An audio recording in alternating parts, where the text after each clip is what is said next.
Challenging talaga ang bidang water adventure natin ngayong umaga. Pag nagawa nyo to, iba ka. Yan ang wakeboarding na meron na rin sa Lubao, Pampanga.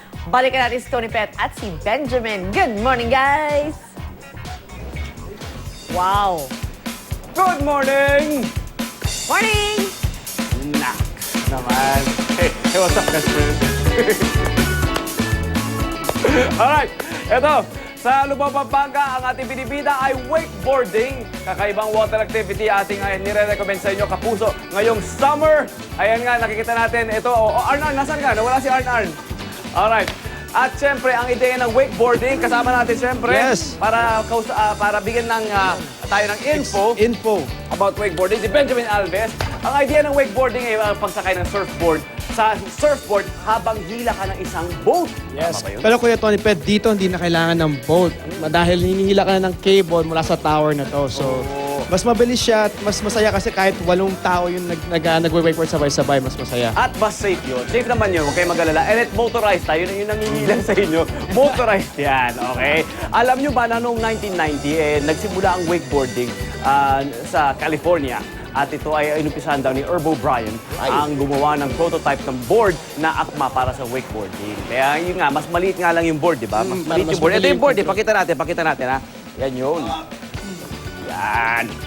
Look at that, di ba? Para siyang yung typical na if you go surfing, di ba? Mas mahaba yun, pero ito, shorter version and it's more compact.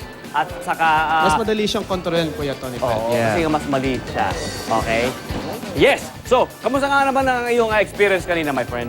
Kuya Tony Pet, masayang-masaya dito sa Pampanga dahil alam mo Kuya Tony Pet, itong wakeboarding na to, kahit masaya siya, meron din parang exercise siya eh. Oh. Alam niyo Kuya Tony Pet, in 1 hour you can burn 350 calories. 350? Dahil kasama yung arms mo, yung abs, yung legs, lahat, buong katawan. Nakita niyo, tumatalon yung mga kasama natin dito. So, full body talaga siyang Nung sinubukan ko exercise. yan, kala ko matatanggal yung arms ko eh.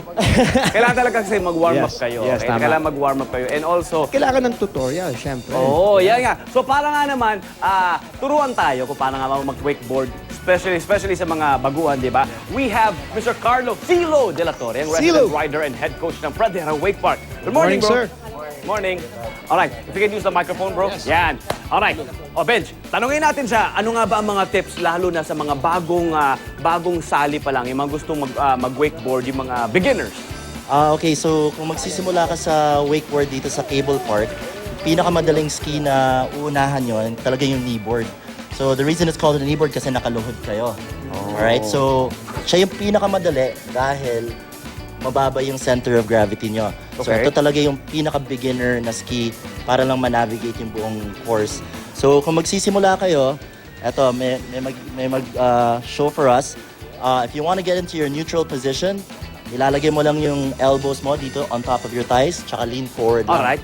So yan ang neutral position. Okay. Pagka magta-turn ka na, hihilain mo yung handles sa kaliwang bewang and then magli-lean over pa kanan.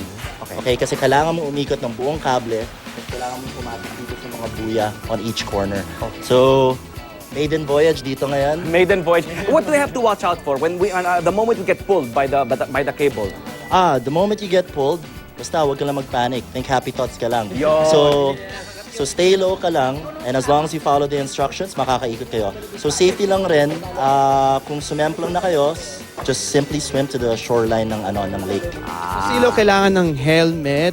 Yan. So Safety. hindi siya prerequisite na syempre nasa tubig tayo, pero hindi prerequisite na marunong ka lumangoy. Pero plus, dahil naka Coast Guard approved vest naman lahat ng mga patrons natin dito. So pag nagbayad ka ng ticket, kasama na yung helmet, kasama na yung vest, and then kasama na rin yung board. All right. Usapang entrance fee or yung fees natin, di ba? Ang rates ng wakeboarding natin ay 1,000 pesos for an 8-hour ride, 595 pesos for a 4-hour ride, bro. Yes, 475 pesos for an 8-hour ride and 250 pesos for a 1-hour ride. 1 hour, Kuya Ton, matagal na talaga yun. Oo, my Yeah. brother-in-law, sobrang niyang gusto yun. He's from the UK kasi talaga in love na in love siya dito. Isang Yes. oras sa sulit na. All right.